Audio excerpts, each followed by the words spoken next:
No helicopters have been procured for me to go to golf course. Thank you. I've never said he wasn't a great politician. I'm just saying he's a officer. It's supposed to be an interview. How'd you play out there today? Well, I found the conditions challenging, mostly because there's no grass on the golf course, but there never has been. I'm thinking about the swag bag, and I had high hopes for the swag bag.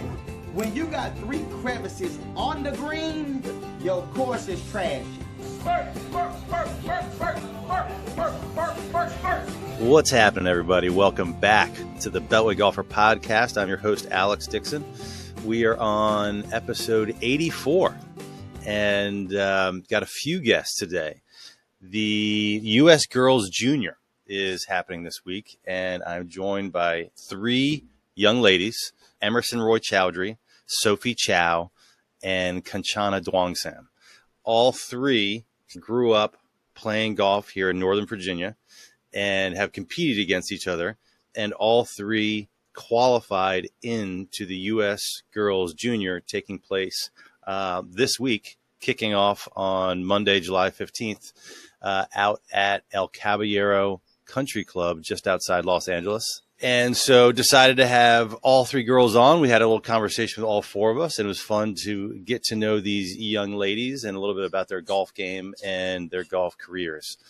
First U.S. Girls Junior I got to watch in person was just a few years ago, which we talked about a little bit in our conversation, up at Columbia Country Club when Rose Zhang bested local golfer Bailey Davis to win the U.S. Girls Junior. We actually did a podcast for the lead up to Columbia Country Club back when that took place in 2021, but really enjoyed meeting all 3 of these young ladies and getting to know them a little better, and we'll certainly be cheering them on in next week's U.S. Girls Junior out in California.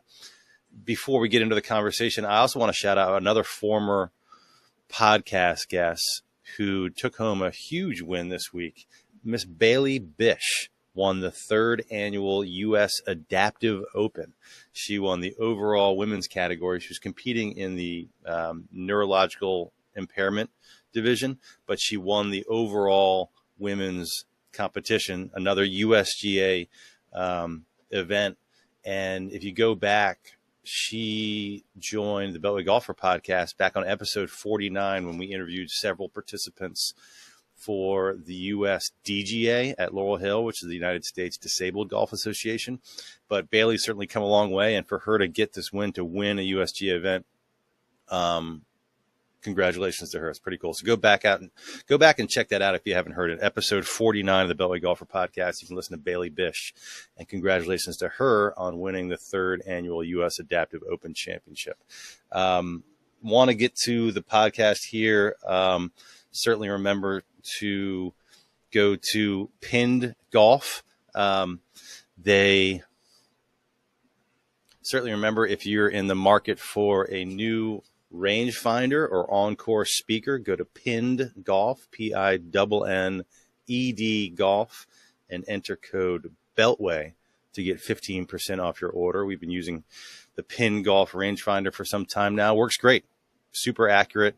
It gives you everything you need. Highly recommend it. Some cool colors they got there. PinnedGolf.com. Enter code BELTWAY for 15% off. Not much else to get into. Let's jump into the podcast. This is episode 84.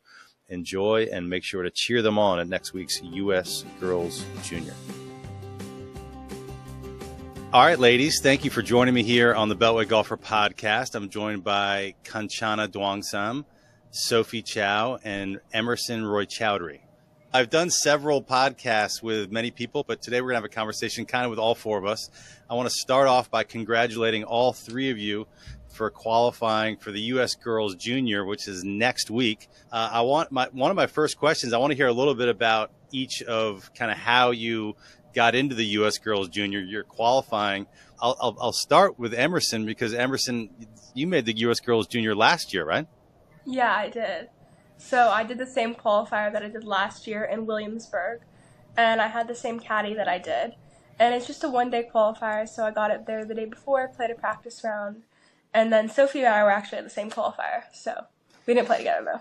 Well, that's my first question. I'm thinking, a lot of times maybe your parent is a caddy, but maybe I'm wrong. Is it a coach? Who's your caddy for these? So I got my caddy through a mutual friend, and he's like a family friend now. But in the U.S. Girls, your parents cannot be your caddy, so that was not an option. Not that I'd want it to be. I imagine your parents and family play a big role in your golf lives. But when have all of you kind of moved on from family being caddies and being with you on every round, or is there still a parent or a family member, with you on most of your golf rounds? Well, definitely with me on most of my golf rounds. I can't drive yet, so I have to have someone to get me to the tournaments. I love having my family to watch and support me, but yeah, no more caddying because that just usually results in fighting. So sticking with you, Emerson, so last year the U.S. Girls Junior was in Colorado Springs at the Air Force, at the Eisenhower Golf Club at the United States Air Force Academy. What was that experience like, and what can you take from last year that A, can help yourself this year, and B, maybe share with Kanchana and Sophie? It was like an experience of a lifetime. It was such a beautiful course. It was definitely like the hardest course I'd played thus far in a tournament. And it was a pretty big stage. There were a lot of college coaches around. I was playing with girls who had done it before and meeting a lot of girls I'd only heard of and never actually gotten the chance to play with. So I feel like this year going into it, I'm going to be used to being on a bigger stage. And I saw that basically like even par is going to make the cut every time, so I don't need to do anything fancy or special. And I'm really excited to see what I can do this year. Sophie, this was your first time attempting to qualify for the U.S. Girls Junior down at Williamsburg? Yeah, it was the first time I was trying to qualify. So how many girls qualified from each location? Like how many made it through from Williamsburg? I think 3 were from Williamsburg, but it depends based on the field size for other locations. So Sophie, you just finished your freshman year. Do you play at Langley? Do I have that right? Yeah. Excellent. So I actually had your coach on the show, on the podcast, Al Berg. Yeah, I did an interview with Berg. So who's the new coach at Langley now? Bean. He used to coach girls golf. He's at co-ed now. Gotcha. Okay. Yeah. Okay. So Kanchana, you were at a different qualifier. You were up in Pennsylvania. What was the golf course that you qualified there? It was at Huntsville Golf Club in Dallas, Pennsylvania. Got it. Okay. So where does, the U.S. Girls Junior, I mean, this is a prestigious USGA event. Is this, there's so many different junior tournaments, not, regionally, locally, nationally. Is the U.S. Girls Junior is this kind of on your calendar what you've been shooting for some time, or where does this rank? Well, I would say for me, I've been trying to qualify for the past 3 years, and thankfully this year I was able to qualify. I would say that this tournament is definitely one of the biggest ones in my golf bucket list, I would say. Okay. It's definitely just a amazing thing that has happened, and I'm super, super excited to be able to go play in California. What's the furthest you've traveled to play in a golf tournament? Well, for me, right now, I currently live in the Middle East. So, yeah, I would say playing in Dubai was probably kind of the furthest. I would say, oh, wow. Yeah. Florida before this. Oh, I guess Colorado, so that was basically okay. Last year, yeah. I've only played as far as Florida. Okay. Well, I do. So one of the reasons we wanted to have all three of you on here, because you all have competed in similar events to some extent here in Northern Virginia. Call Northern Virginia, it sounds like Emerson and Sophie, maybe more so than Kanchana, call Northern Virginia home. But so Kanchana, it sounds like you were, because coming into this interview, I thought, you were half Virginia, half Orlando, but now you're saying you also live in the Middle East. Yeah. Where in the Middle East do you live? So I basically moved to the Middle East about 3 years ago in 2022. My dad had a job and he was like, let's just move. It'll be easier. Okay. I come back during the summertime to compete in golf tournaments, but I normally stay in Virginia. I don't live in Florida at all. I just have a residence in Florida, and that's our only way of putting my name in golf tournaments. So every time I play, it always says Orlando, Florida, but I don't live in Florida. That's funny. So you need that residence in Florida to be able to qualify for certain events. Oh, that's funny. Yes. Interesting. Wouldn't have thought that.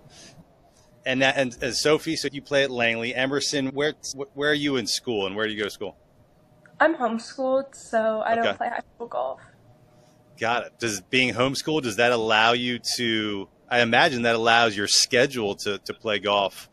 How does that affect your schedule? Well, I think people would think that it allows you to play more tournaments, but that's not necessarily true because tournaments are usually on the weekends. It allows you to practice a lot more because I don't have the time commitment that I have to be in a physical classroom for like 7 hours a day. It depends how long it takes me, but it's definitely not 7 hours. So it just allows me to practice and get better and then also go to tournaments and be able to do school beyond like brick and mortar walls. So I can do school in the car and in hotel rooms, basically, yeah. Yeah, I imagine that gives you a tremendous amount of flexibility. Are your parents or one of your parents essentially teaching you? No, I go to a school. It's called Enlightium Academy. It's based in Washington. And like Gianna Clement, she goes to the same school. So it's for athletes and not for like, it's still very academically rigorous, but it's not like that time commitment. Like some of the homeschool things, they're for people who are really school intensified and they allow you to take like super high level classes and stuff, which you could do, but this is more like athletic and academic focus, if that makes sense.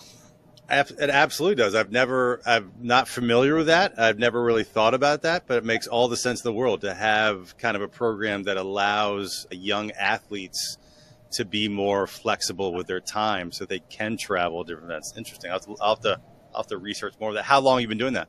I've been doing it for 3 years now, and I love it. I bet. Interesting.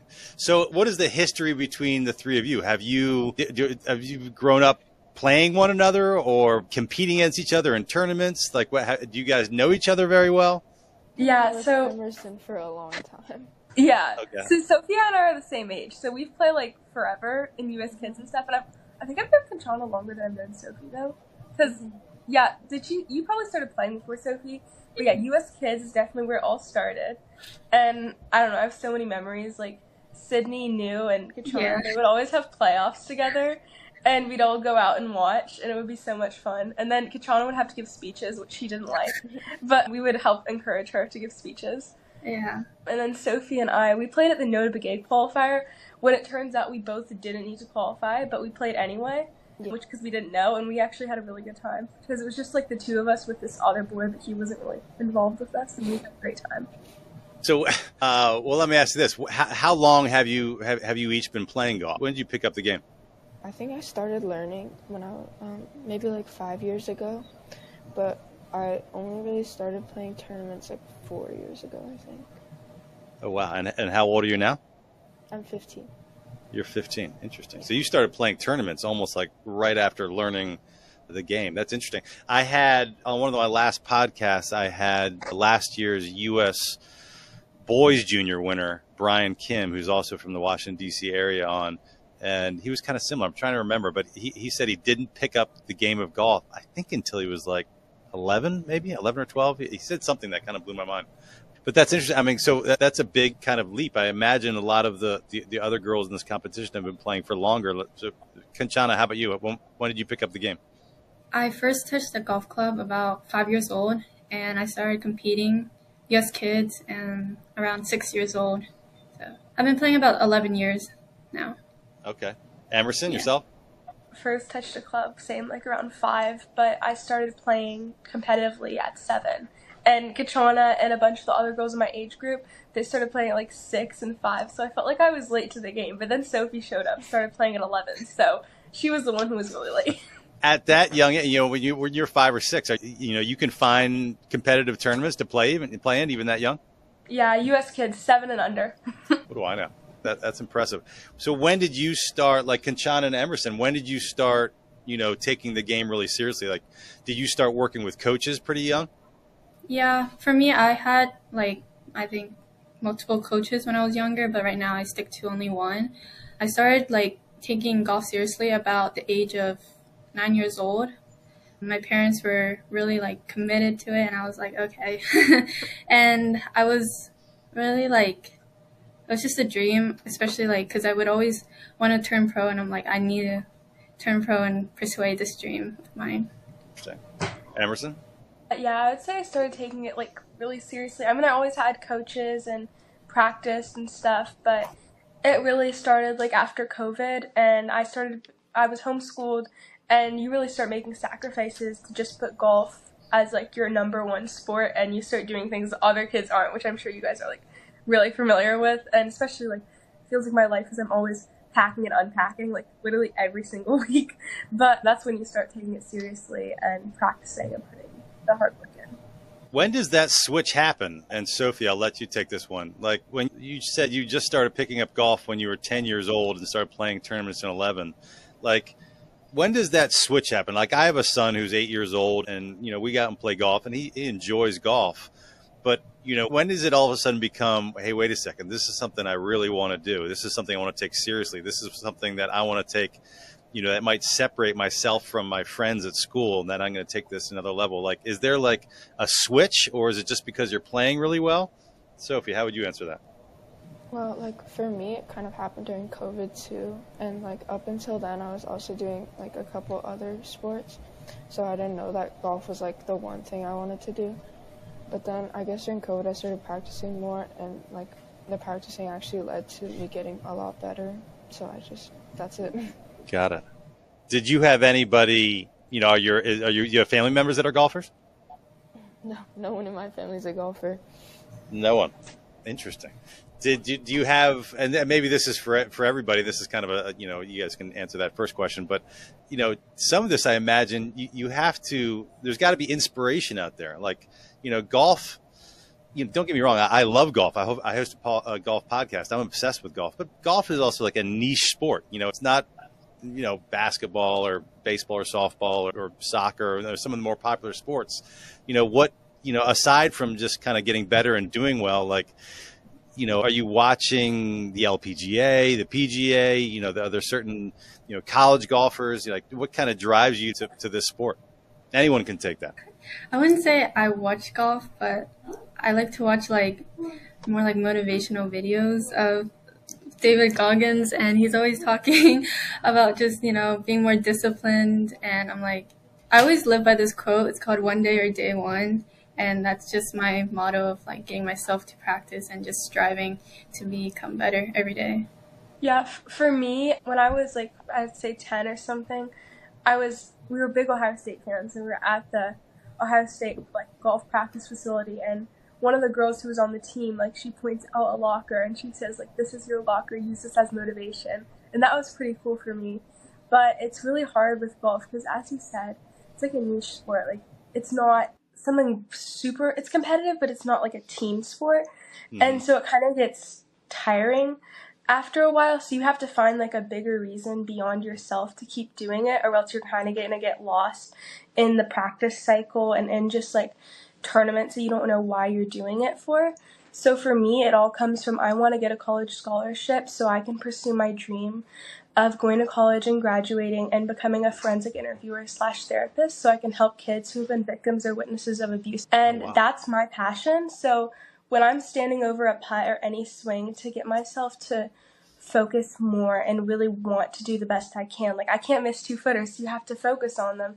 I'm doing this for, not for myself, not for the trophy, but for all the kids that I can help. So that's like, I feel like it's a calling from God, and that's what I want to do. So it's a bigger reason than golf, and that's what I think motivates me.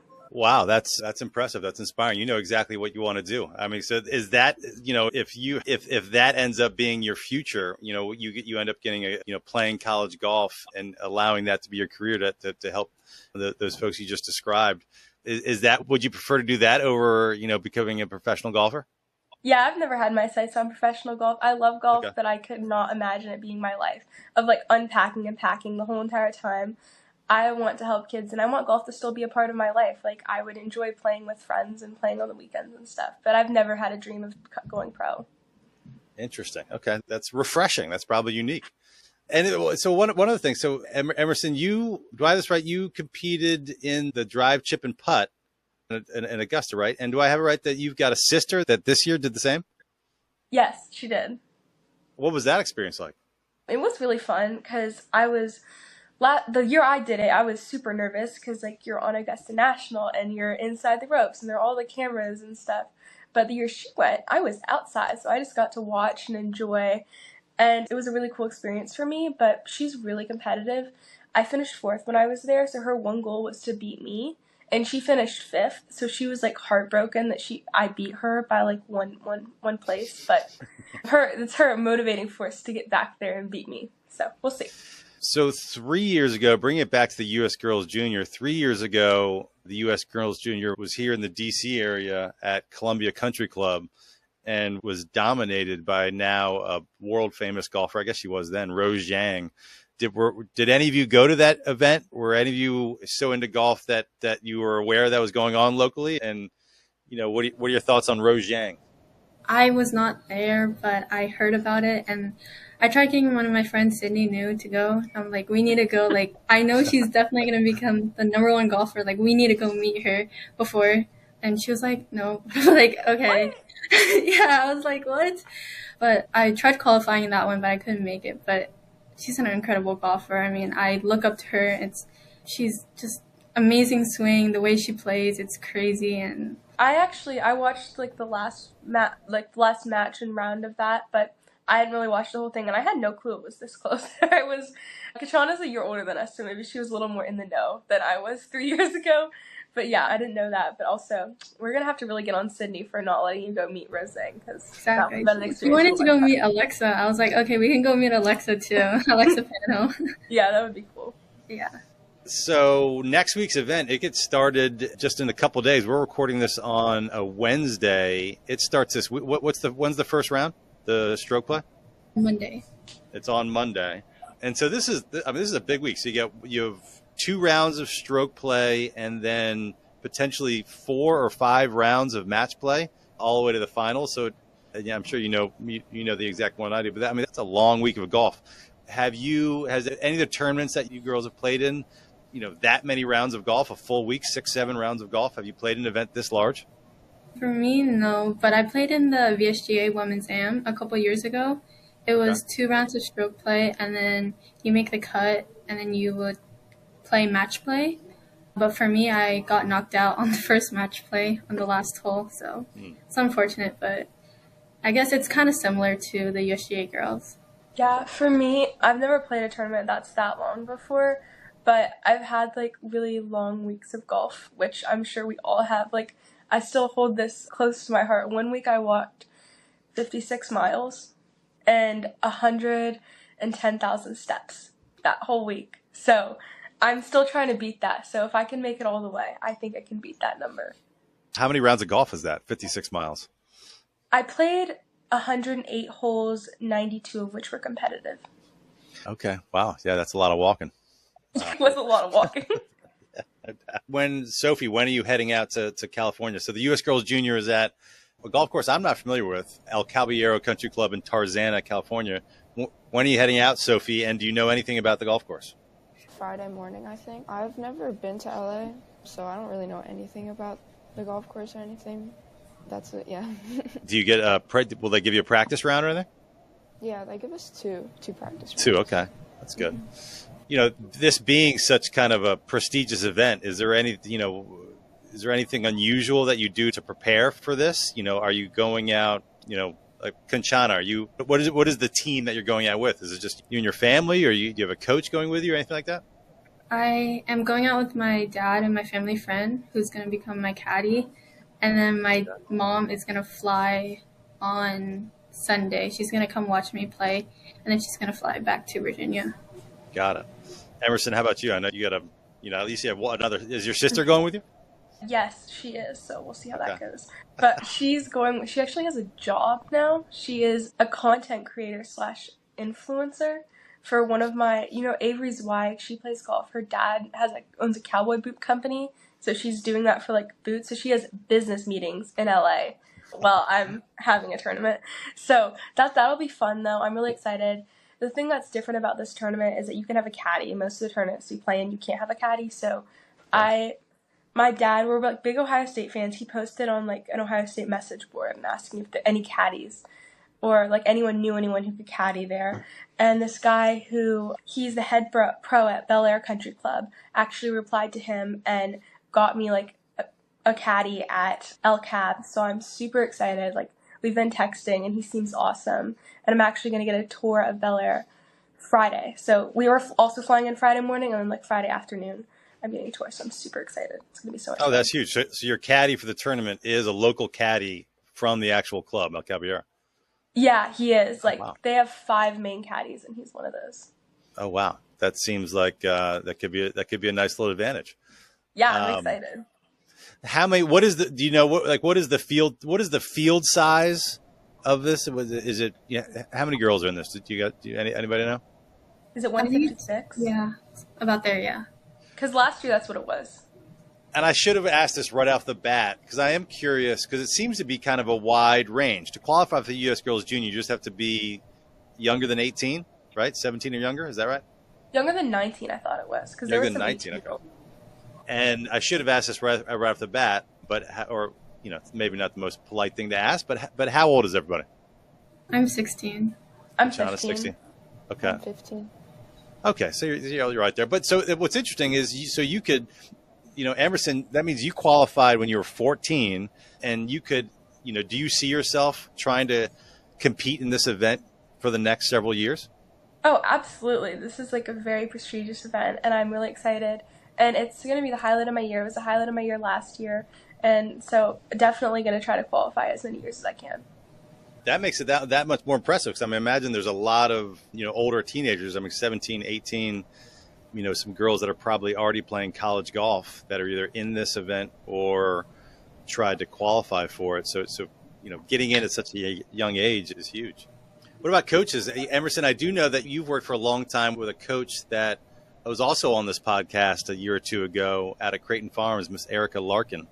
What has it been like? I'm talking about a content creator, and she's a coach and instructor and PGA professional first, but she has a massive following on social media, rightfully so, and creates a lot of content. How has she helped your game?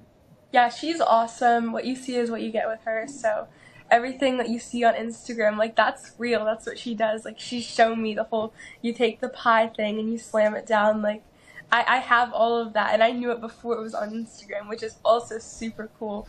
But yeah, she taught me since I was, like 8 or 9. We've been working with each other for a long time. And she's gotten really busy lately, and I see a different coach now. We're still like friendly, and we're at the same club, and we see each other a bunch. Oh, that's great. Sophie Kanchana, do you have coaches that you work with any that you want to shout out here on the podcast? For me, when I was about 7, 8, I actually went to Erica as well. Oh, okay. She was my coach for a couple of years, and then I switched over to Linda Gotti. She runs the US Kids Tour, the Northern Virginia tours. I was with her from about 10 till 13, and then I moved overseas, and I just needed a coach, so I have a coach at my golf club in the Middle East. His name is Martin Steele, and he's from Australia, and he's helped me a lot with my golf swing, with my golf game. And I also have a mental coach who's also helped me during my golf, and he gives me like good advices about how to, fight through adversity. And yeah, so they've helped a lot with my golf game, and I'm really thankful. That's great. Sophie, how about you? My current swing coach is Billy Hoffman at Westwood Country Club. He's Sure. great. I've been with him, I think, for like 2.5 years. He's helped me a lot with my swing. It's just like become a lot more consistent, and yeah, he's great. So are you a member at Westwood, or how does someone get, how do you find a coach? Like how did you and Billy get paired up? I think it was just we heard from other people, because my coach previously was like 45 minutes away, and that was just like too much. But Westwood's like 15 minutes away from my house, so. Okay, yeah, that'll do it. That helps. For, I think for most listeners, unless they, they're listening because they knew you were going to be on this podcast, your names are likely new to a lot of listeners. I want to hear you guys, describe a little bit of your golf game, maybe your strengths and weaknesses, and, Kanchana, we'll start with you. Tell us a little bit about your game out there on the course. My game, it's pretty funny actually. It's up and down. There's some holes I'll be really solid, and then some holes I'll have a blow up hole. So I would say it's like a roller coaster. One of my strengths is probably my driving distance. I can drive the ball pretty far. I have about 102 head speed for my driver, which is what I've been working on. and it's helped me a lot, especially playing long distances, about 63, which is really nice. And I would also say my short game is also one of my strengths with my golf game. And yeah. Sophie, you're next. I think my strength is probably just my irons.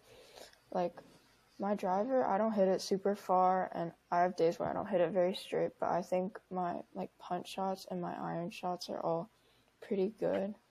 Yeah. Okay. Punch shots. That's a tricky one to learn and get good at. Emerson, how about you? How would you describe your game? I hit it pretty far too, so my driving distance is definitely one of my best points. And then I recently got a new putter, which I absolutely love. So I'm really confident in my putting right now. Nice.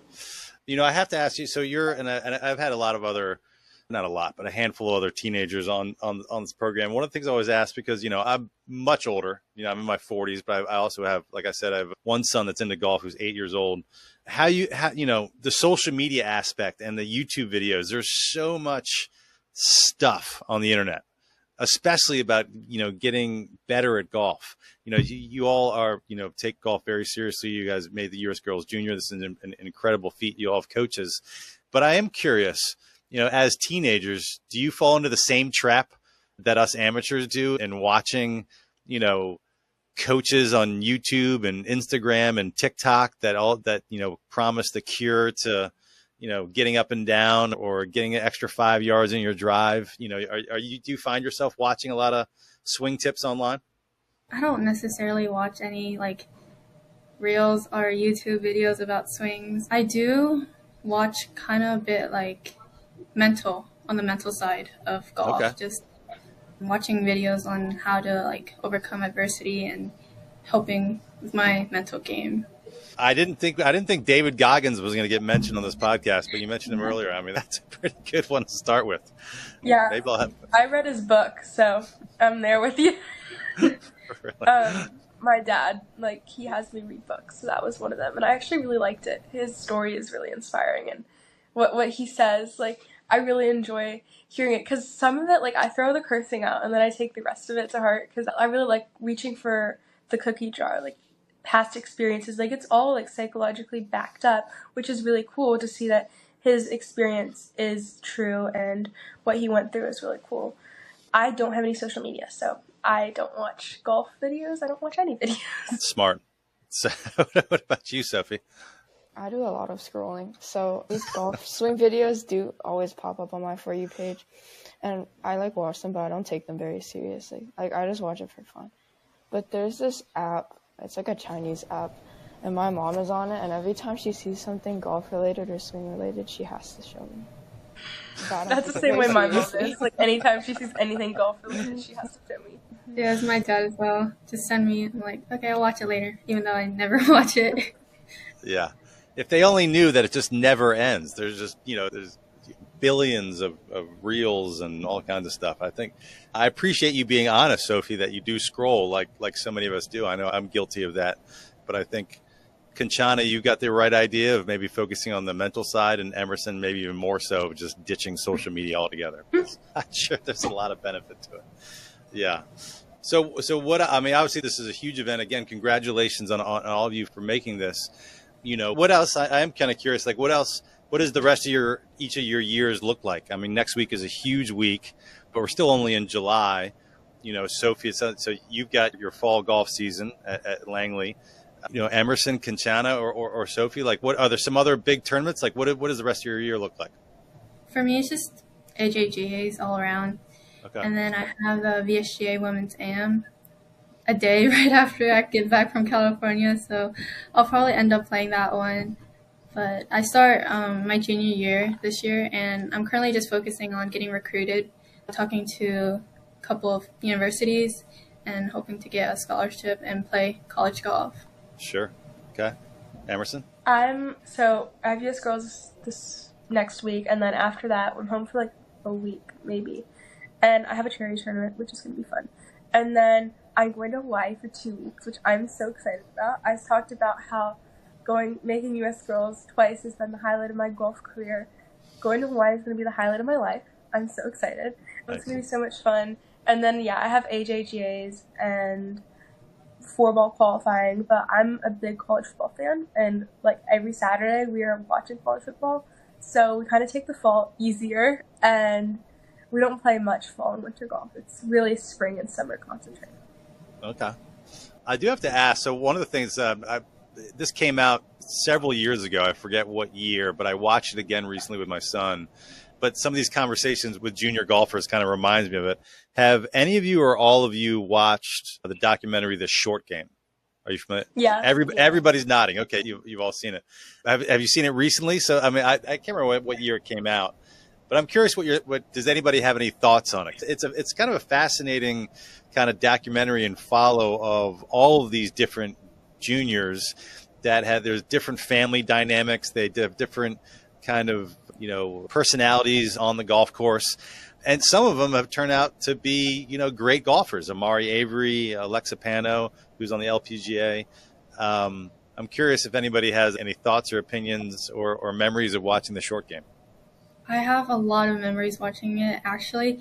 It's kind of funny because the first year it came out, I watched it, and I went to the U.S. Kids Worlds in Pinehurst, the exact same course the Alexa Pano played at, Longleaf, and I actually got second place. So every year when I went to Pinehurst, I would just watch it, and it kind of was like a superstition for me, like just to play well, and kind of inspired me to be exactly like them. That's great. I grew up watching, I've watched the Short Game movie a couple of times, and it's interesting to see, them play, and especially the ones who, become really good. I got to meet Amara Avery's, her and her sister and her dad, and they're all really nice, and it's cool, because they're, celebrities. I grew up watching them, but they actually had a TV show called The Short Game, which was, a spin-off of the movie, and it's like a reality show, kind of, and about golf dads and their kids, basically. And it takes you into the lives of them. And I watched that show so many times. I've seen every episode at least 5 times. And I got to meet Avery Zweig, who was on there, and I'm really good friends with her. So she's also going to be at US Girls, which I'm really excited to see her.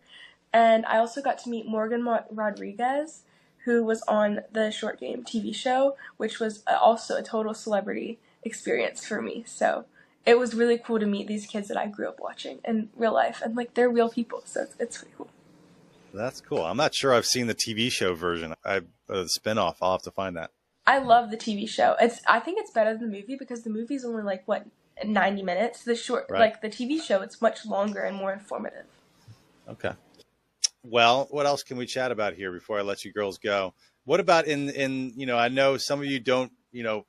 Emerson, you don't have social media. You when I asked about folks you look up to, I heard some names that weren't golfers, like David Goggins and others. Are there any? What about in the golf world? Like Sophie, are there any male or female, any favorite golfers that you kind of look up to in the golf world? And they don't have to be tour players. They could be, influencers or whoever else. But who in the golf game, in the golf world, do you kind of look up to? So I do watch the LPGA, but I don't really have a favorite player. I mean, usually when people ask, I just tell them Nelly Korda because it's the basic answer, and she's great. And so, I mean, yeah, I do look up to her. But at least you're honest.